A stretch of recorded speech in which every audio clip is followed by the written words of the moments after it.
దారితీస్తుంది. కానీ రకరకాల స్పెక్యులేషన్స్ అయితే ఆల్రెడీ బయటకు వచ్చేసాయి కాబట్టి మనం మాట్లాడుకోవాల్సిన అవసరం వస్తుంది. ఆయన ఒక నిజాయితీ నిబద్ధత ఉన్న ఆఫీసర్గా మీరు ఇంతకుముందు చెప్పినట్లు ఇక్కడ ఏ రాజకీయ పార్టీ కూడా ఆయనకు అగైనెస్ట్గా మాట్లాడకపోయేసరికి వచ్చిన కన్క్లూజన్ అది. ఆయన ఒక నిజాయితీ పరుడు, నిబద్ధత పరుడు. అండ్ ఇంతవరకు ఆయన చాలా స్ట్రాంగ్గా ఉన్నారు కాబట్టి ఎంక్వైరీకి వెళుతూ జరిగిన ఇష్యూ అది. సో ఒకవేళ ఆత్మహత్య చేసుకునేంత పిరికితనైతే ఎందుకు ఈ టైం వరకు ఆయన ఇది చేస్తారు? లేకపోతే ఏదైనా ఒక కమెంట్ చేస్తారేమో, ఎక్కడైనా బంధువుల దగ్గర లేకపోతే ఇంకెక్కడైనా తన మనసులోని మాట చెప్పి ఉంటారేమో.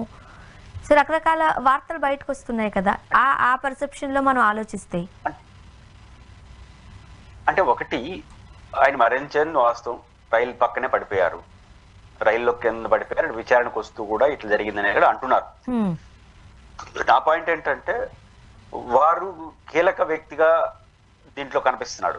అంటే కారణం ఏంటి? కేసు పెట్టింది ఆయన, కేసు విత్డ్రా చేసుకున్నాను. ఒక అలిగేషన్ ఏంటంటే ఆయన 70 కోట్లు 80 కోట్లు రవికుమార్ ఆయన ఇచ్చాడు, అంటే 70,000 రూపాయలు తస్కరించాడు, ఆయన యావదాస్తిని టీటీడీకి ఇచ్చేశారు. ఈరోజు విమర్శించే వాళ్ళ మాట ఏంటంటే 70,000 రూపాయలు తీసుకున్న అతను 20 ఏళ్ళు కాడ పనిచేస్తున్నాడు కాబట్టి ఎంత తీసుకొని ఉంటాడు, ఎంత సంపాదించుంటాడు, 70 కోట్లు వేస్తే ఇంకెంత వచ్చి ఉంటాయి, విత్డ్రా ఎలా చేసుకుని, ఇట్లాంటి ఆరోపణలు చేస్తున్నారు. అయితే విత్డ్రా అన్నది ఒక విజిలెన్స్ ఆఫీసర్గా ఆయన చేసుకున్నదిగా చూడలేము. పై అధికారుల యొక్క నిర్ణయం సంబంధం లేదు. ఎందుకంటే 70 కోట్లు ఇచ్చింది వాస్తవం కదా. 70 కోట్ల నుంచి 100 కోట్లు విలువైనటువంటి స్థిరాస్తులు ఇచ్చేశాడు టీటీడీకి. అంత ఇచ్చిన తర్వాత ఎందుకు తీసుకుంటుంది టీటీడీ? పరకామణి దగ్గర 70,000 రూపాయలు తస్కరించిన వ్యక్తి దగ్గర తీసుకున్నారంటే ఏదో అవగాహనతోనే తీసుకున్నట్టు లెక్క. ఈ 70 కోట్లు మొత్తం నా యావదాస్తిని నీకు ఇచ్చేస్తాను, నా కేసు నుంచి నన్ను వదిలేయండి అని ప్రాధేయపడితేనే వదిలేనట్టు లెక్క చూసుకోవాలి. మరో 70,000 రూపాయలు పెడితే ఏమవుతుంది? 70,000 వస్తే ఆల్రెడీ తీసుకున్నారు, కేసు అవుతుంది, 2 రోజులు జైలుకు పోతారు, మళ్ళీ వస్తాడు. అలాంటిది మేము యావదాస్తి టీటీడీకి ఇచ్చేసాడు కాబట్టి కేసు విత్డ్రా చేసుకుంటున్నాము అనే యాంగిల్ ఒకటి వస్తా ఉంది. అంత నిర్ణయం జరిగిన తర్వాత పై అధికారుల యొక్క ఆదేశాలు లేకుండా సతీష్ కుమార్ గారు ఇండిపెండెంట్ గా విత్డ్రా అయితే అయి ఉంటారని నేను అనుకోను. కాబట్టి ఆయన దగ్గర ఏం రహస్యాలు ఉంటాయనేది ఇప్పుడు అర్థం కాని ప్రశ్న. ఇప్పుడు అన్ఎక్స్పెక్టెడ్ గా ఏ ఒప్పందం లేకుండా ఆయన విత్డ్రా చేసుకుంటే దీని వెనకాల ఏదైనా ఉండొచ్చు అనుకోవచ్చు. 70-80 కోట్ల రూపాయలు విలువైనటువంటి ఆస్తులు తీసుకున్న తర్వాత ఒక ఒపీనియన్ తోనే టీటీడీ ఐఏ అఫీషియల్స్ పేపర్ మీద ఇచ్చారో లేదో నాకు తెలియదు, కానీ వాళ్ళ అంగీకారం లేకుండా ఈయన ఒక విజిలెన్స్ ఆఫీసర్ విత్డ్రా చేసుకోగలడా టీటీడీ లాంటి వ్యవస్థలో? ఇక్కడ పై అధికారుల యొక్క ఇన్ఫ్లుయెన్స్ వాళ్ళ ఆదేశాలు, వాళ్ళ నిర్ణయమే ఉంటుంది. కానీ ఏదైనా సరే దీనికి ఎక్కువ బయట రాజకీయాలు లాగేస్తున్నాయి. ఇప్పుడు ఆయన పోస్ట్ మార్టం వచ్చిన తర్వాత నాకు తెలిసి 50% అది హత్యన ఆత్మహత్య అయితే తేలిపోతుంది, దాదాపు 90% దాదాపు తేలిపోతుంది పోస్ట్ మార్టం రిపోర్ట్ వచ్చిన తర్వాత. పోస్ట్ మార్టం రిపోర్ట్ తర్వాత ఏమో రైలు నుంచి తోసేస్తే చనిపోవడానికి తోసేసినానికి 2 వైటేగా, అంటే ఒక కత్తితోనో కర్రతోనో కొడితే గాయం అవుతుంది. ఒక రైల్లో ఉన్న వ్యక్తిని తోసేశారనుకో బలవంతంగా, తోసేసినా రాళ్ళలో అదే ప్రమాదం జరుగుతుంది, తనకు తాను దూకినా కూడా అదే ప్రభావం జరిగే అవకాశం ఉంది.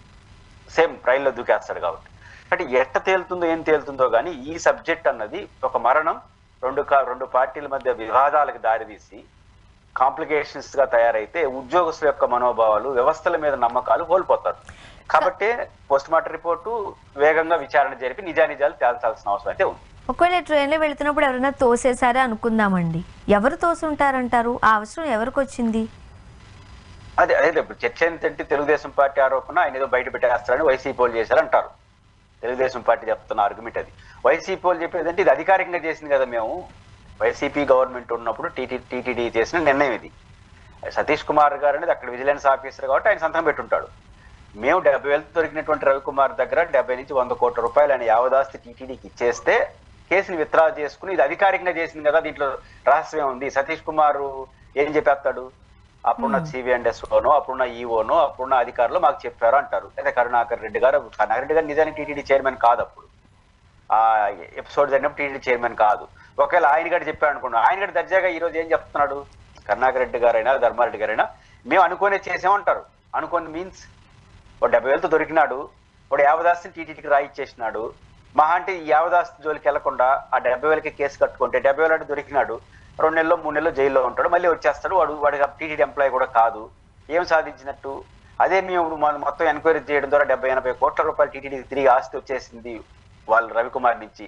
కాబట్టి మేము విత్డ్రా చేసినాం, ఇది అధికారికంగా మేము చేసినాం కాబట్టి ఇంకా మాకు కొత్త కనిపెట్టేది ఏముంది అంటే వీళ్ళు వైసీపీ వాళ్ళు, ఇంకో అతను కొత్త సాక్ష్యం నేను తెలియకుండా చేస్తే సాక్ష్యం మేము అనుకునే కదా చేసినాము, 70 కోట్లు తిరిగి ఇచ్చాడు కాబట్టి మేము విత్డ్రా అయినాం అని అంటారు. ఇక్కడ ఫార్మాలిటీస్ పాటించకపోతే అది పాటించిన అధికారులు తప్పు అవుతుంది. కాబట్టి మాకేం సంబంధం లేదని వైసీపీ అంటుంది, లేదు అని వీళ్ళు అంటారు. విపరీతంగా మా పేర్లు బలవంతం చెప్పించడం కోసం ఒత్తిడి చేసి భరించలేక చనిపోయాడని వాళ్ళు అంటారు. కాబట్టి ఇది అధికారిక వ్యవస్థ సమాధానం చెప్పనంత కాలం ఈ పొలిటికల్ గొడవ జరుగుతూనే ఉంటుంది. ఇప్పుడు లోక్ అదాలత్లో రాజీకి వచ్చిన ఈ అంశం మళ్ళీ ఎందుకు రీఓపెన్ చేశారు? అంటే ఒక జర్నలిస్ట్ అనుకుంటాను, అతను హైకోర్టులో పిటిషన్ వేశాడు. ఏమనంటే 70,000 రూపాయలు తస్కరించిన వ్యక్తి, రెండోది ఏంటంటే వినిపిస్తుంది, నాకు కరెక్ట్గా ఆధారం తెలియదు కానీ ఆ రవికుమార్ అనే వ్యక్తి ఎవరైతే తస్కరించాడు కదా, మీరు ఊహించుకోండి ఈ మాట అంటే షాక్ గడ గురవుతారు. శరీరంలో ఒక భాగాన్ని ఒక జోబ్ అంటారు కదా, జోబ్ అంటారు మీరు, చొక్కాయికి పాకెట్ లాగా శరీరాన్ని చేసుకున్నాడట, రంధ్రం చేసుకొని ఆపరేషన్ చేసుకొని అని అంటున్నారు. రియాలిటీ నాకు తెలియదు. అంటే 20 ఏళ్ళుగా అక్కడ పనిచేస్తాడు అతను, అంటే దాంట్లో పెట్టుకొని వచ్చేస్తున్నాడని ఒక అలిగేషన్.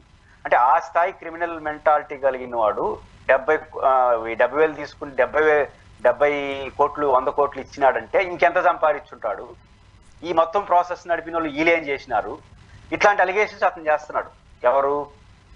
ఆ ప్రజా ప్రయోజనాల ప్రీతిని వేసిన అతను కావచ్చు, టీటీడీ మాజీ ప్రెసిడెంట్ బోర్డు మెంబర్ భాను కానీ ఇట్లాంటి చేస్తారు. దీని వెనకాల మతలబు జరిగిపోయింది.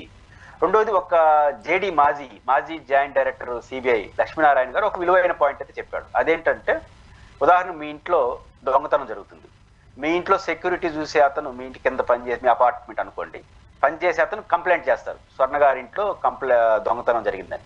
పోలీస్ కేసు పడతారు. బట్ ఆ దొంగతనం చేసిన అతను మీరు రాజీ పడతారు.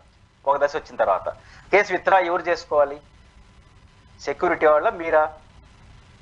సెక్యూరిటీ వాళ్ళు కేసు పెడతారు. ఇతను విజిలెన్స్ ఆఫీసర్ ఈజ్ ఎంప్లాయీ, అతనే కేసు పెట్టాడు, అతనే విత్డ్రా చేసుకున్నాడు. జేడి లక్ష్మీనారాయణ గారు ఏమంటారంటే ఇది ప్రొసీజర్ పాటించలేదు. ఓనర్ వచ్చి ఆ పరకామనికి ఎవరు? దేవుడు ప్రతినిధి ట్రస్ట్ బోర్డు కదా చేసుకోవాలి, ఇతనెవరు చేయడానికి? కాబట్టి ఇది పాటించలేదు. జడ్జి ఎందుకు ఒప్పుకున్నాడో తెలియదు. ఫార్మాలిటీస్, టెక్నికాలిటీస్, ప్రొసీజర్స్ ఉంటారు. ఎవరు కేసు పెట్టారు వాళ్ళు విత్డ్రా చేసుకోకూడదు. మామూలుగా మనం లాజిక్ లో ఎవరు కేసు పెడితే వాడు విత్డ్రా చేసుకోండి, కానీ ఓనర్ విత్డ్రా చేసుకోవాలి. పోయింది నాది కదా, సెక్యూరిటీ వాడిది కాదు కదా. అంటే ఆ ప్రాసెస్ పాటించడంలో తప్పు జరిగింది అనేది జేడి లక్ష్మణ్ చెప్తారు. తప్పైతే ఇప్పుడు మీరు చర్య తీసుకుంటారు? ఎవరైతే టెక్నికల్ గా దొరుకుతారో వాళ్ళే తిరుగుతారు. ఆ జడ్జి పైన ఇవన్నీ కామెంట్లు ఉన్నాయి. ఇట్లాంటివి ప్రొసీజర్ పాటించలేదు అనేది ఆ హైకోర్టు కన్విన్స్ అయింది. ప్రొసీజర్ పాటించకుండా చేశారంటే దీని వెనకాల ఏమైనా ఉంటుందని అనుమానాలు తావిస్తుంది కాబట్టి సిబిసిఐడి విచారణకు ఆదేశించింది. పునర్విచారణ స్టార్ట్ అయింది. ఆ పునర్విచారణలో ఈయన ఇట్లాంటి పరిస్థితులు అభివరించింది.